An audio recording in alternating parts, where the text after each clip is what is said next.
Untamed truth. Feeling your sensuous touch as gentle kisses in the wind. Hearing your soft, sensitive voice in the sublime dimensions. Raining down are tears from the sky that paint my face with variegated hues shining through a prism. Throbbing rapidly is my heart as the blood pulsates through my veins like a rushing river to the mouth. Seeing nothing and everything simultaneously through a veil in my mind's eye. Activating my inner guidance to divine codes that lay latent within, rifting and contracting to the truth. Traveling to ancient epicenters, releasing core heat and eternal curative, rejuvenating energy trapped in precious stones, gems, and crystals. Returning to the rhythmic dance of fertility, my core primal essence, flowing into the natural music that moves my soul, unlocking passion, freedom, and the eternal peace of oneness with you. Hi, I'm Melinda Van Fleet, and welcome to the Good Karma Success Coach podcast. I'm an author, speaker, and success coach who helps women believe in themselves, build confidence, and take action. In 2009, my husband Ryan and I were laid off at the same time, and we moved to the Florida Keys without jobs, not knowing anyone, hardly any money, and we never even been here. But we made it. And now, not every day is sunshine and rainbows, but we're living our best lives. All along in our journey, I've always said that someday when we get our shit together, we will help others. So each week, my intent is to be relatable and bring you tactical tips, tools, share my learnings and stories that can help inspire or transform you wherever you are in your career or general life and make an impact. I strongly believe that if I can do it, you can do it too. So what's stopping you? Real quick, before we begin, I am super excited about the release of my first book, Confidence Mastery for Couples, a roadmap to a more intimate relationship. And this book releases March 9th. Stay tuned for more about it and other confidence-related books that I will be releasing every 3 months. And I'm going to put a link to my website in the show notes. Now on to the podcast. Thanks in advance for listening. Hi, everyone. Welcome to the Good Karma Success Coach podcast. Thank you in advance for joining myself and my special guest that I am so excited to have a conversation with today. My guest is Gila Nehemia, and Gila is a divine feminine healer, writer, poet, and spiritual heart guide. She guides you to intuitively assess sacred energy in words to live a limitless life of unconditional love. Her mentoring focuses on releasing the old story and writing your new story, trusting your internal GPS, intuition, body, and heart. So welcome, Gila, and thank you for joining us. Thank you, Melinda. So great to be here. Thank you for having me.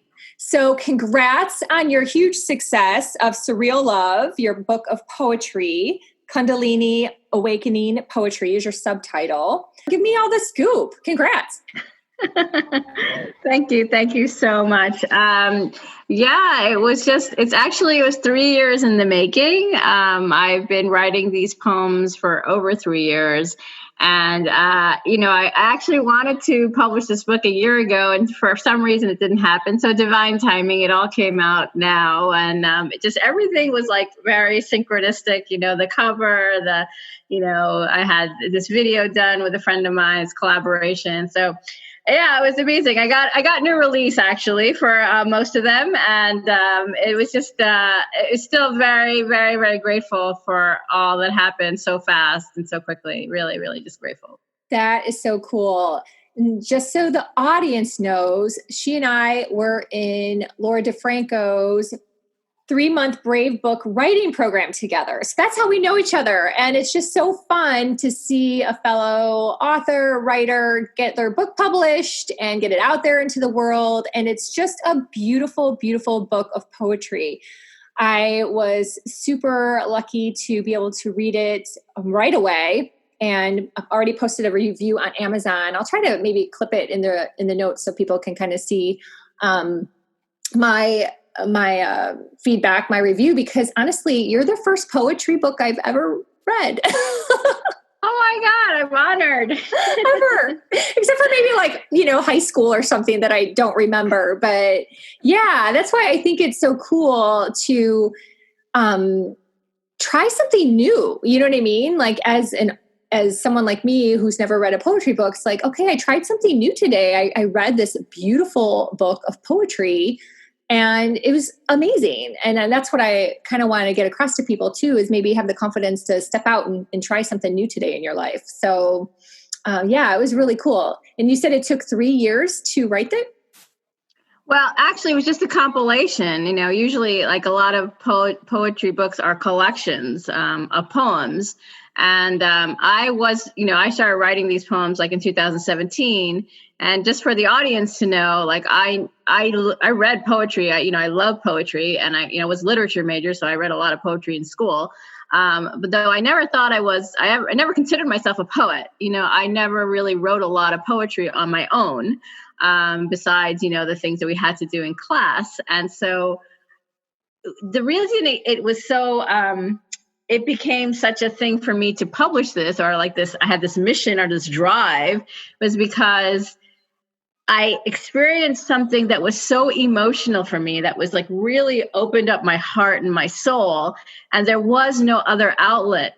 And prose, like just writing, a story, wasn't even enough. And that's where I feel like art is born for anyone, whether it's like doing ceramic or even just working in the garden or just painting a beautiful, piece. It's like, there's so much emotion that we don't even know how to like connect with in the real world, like in conversation. And it just comes through us, if you know what I mean. I hope you had that experience when reading it, because that was really what was happening to me. Yeah. And I just actually, I was writing it, online. I published a lot of those poems on Medium, but many of them weren't, some of them were not ever seen before. But I didn't know how else to express it. And that was just, it was a great space for me to explore the possibility of actually being a poet, because just like you said, I didn't have a lot of confidence at that moment, when I first started writing, writing poetry, but I just thought, okay, I have no other way of expressing this. Let me just express it here. And it all kind of unfolded. So it came out as poetry.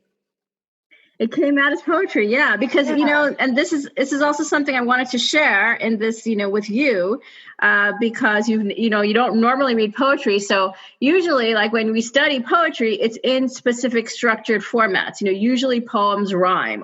Each line rhymes with another, or you have the haiku, or you have a limerick, or you have there's all sorts of different types of poetry.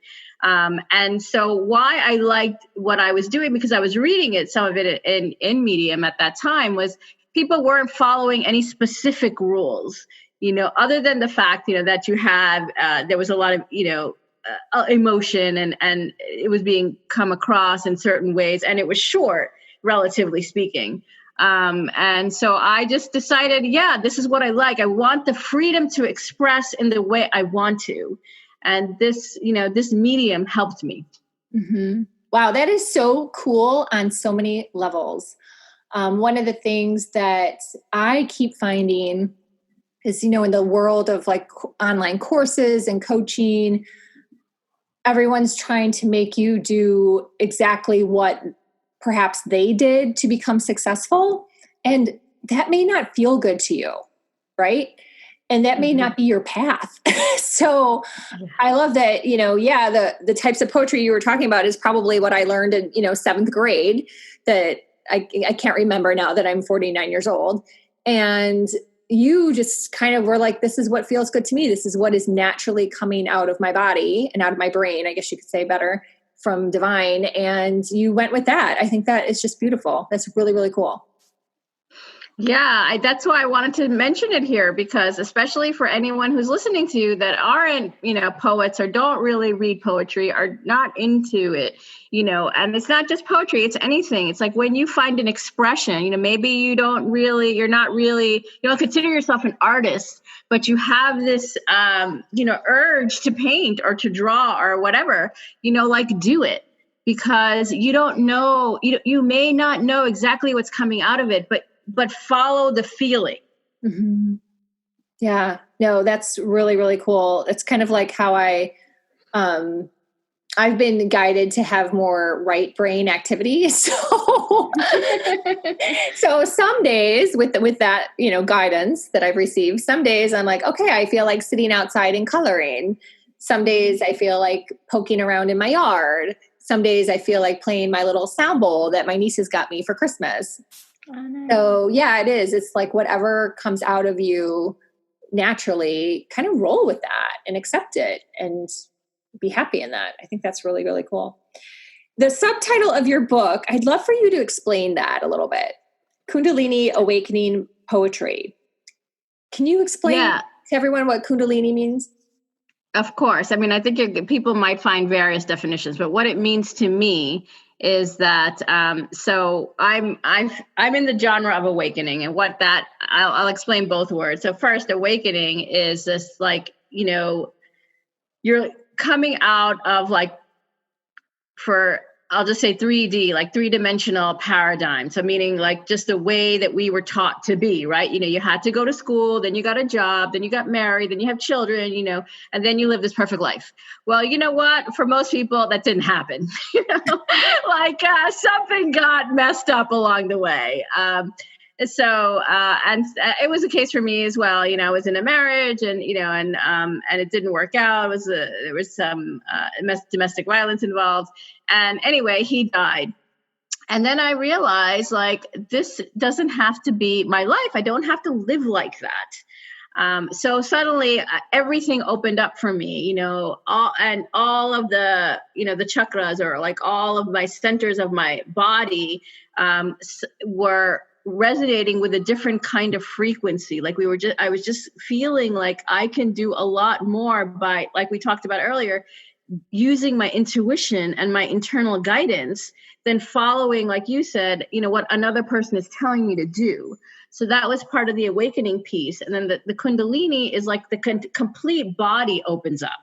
It's like my whole story is about desire, following. That's why there's so many love poems in there, following my erotic desire with another. But that led me to loving myself and connecting to God. So, that's the Kundalini. It's like this complete, it could be a physical experience with another, but you realize the physical experience, we'll say sex, but it's not just sexuality. It's like sacred sexuality. You're opening up to a higher force that is beyond you and the other person. It's just it's all encompassing, which I feel like that's what spirituality is about. Mm-hmm. So, and these words are like pieces of that. So that's why I wanted to give that subtitle there. Yeah, no, that's beautiful. And thank you for explaining it. I hadn't asked you that before. So this morning when I was just kind of prepping and getting ready, I'm like, I'm going to ask her about her subtitle. So that is very, very cool. Now, your next steps, do you see a book in your future? Do you continue to write poetry? What's your thoughts? And then, what advice do you have for someone out there that's looking to maybe start on their own spiritual journey as far as awakening? Thank you for asking that. Yeah, so I plan on publishing a memoir later this year. And I do plan on continuing my poetry. I do still write poetry, so I want to do another book, though not right away, probably in a couple of years. So that's the plan. And for anyone who's starting out on their spiritual journey, I would just recommend them totally listening to themselves, listening to their body and really tuning themselves to the messages that they are receiving.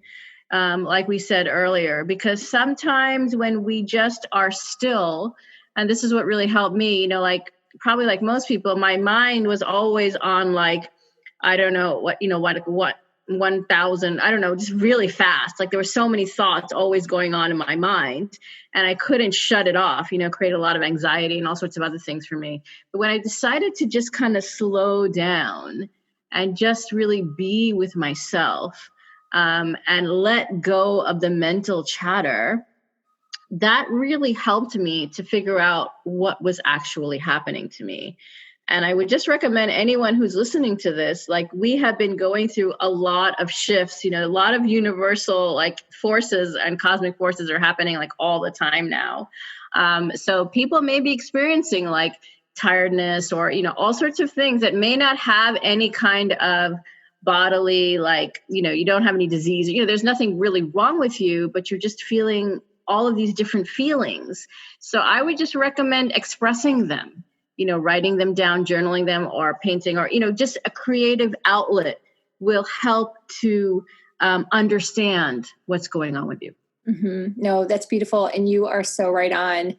In November is when I really had received some guidance to, again, work on my right brain. And also part of it was to not be an overthinker drive. So it kind of sounds similar to what you're saying.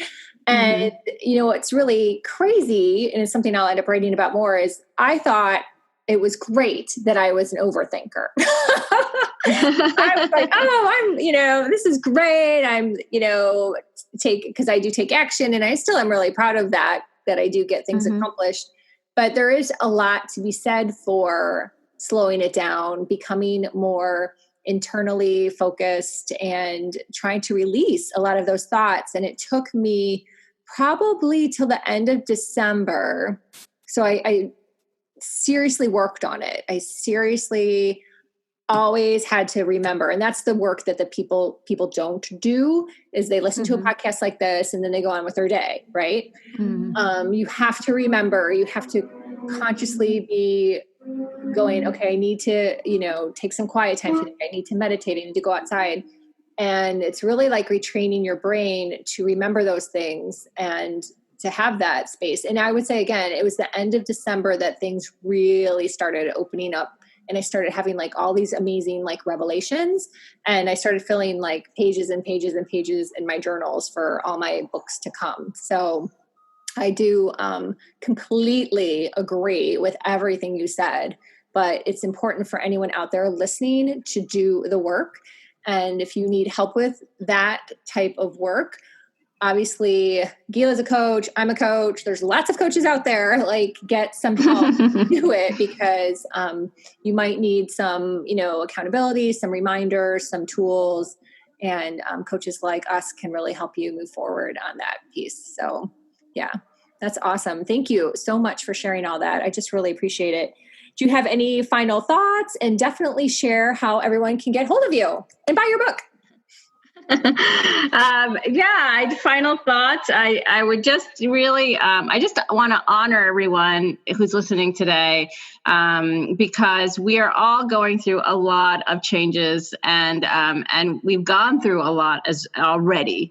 So I know that we're probably our worst critics. And as you said earlier, like, how do we start these things and, get confidence, a part of what you do. And I think it's about just, allowing yourself to do it without the story. I think that's just has been really important to me. And how do they find out about my book? Well, you can definitely get to me, get more information about me at gilanehemia.com/surreal-love is where you can find out more information about my book.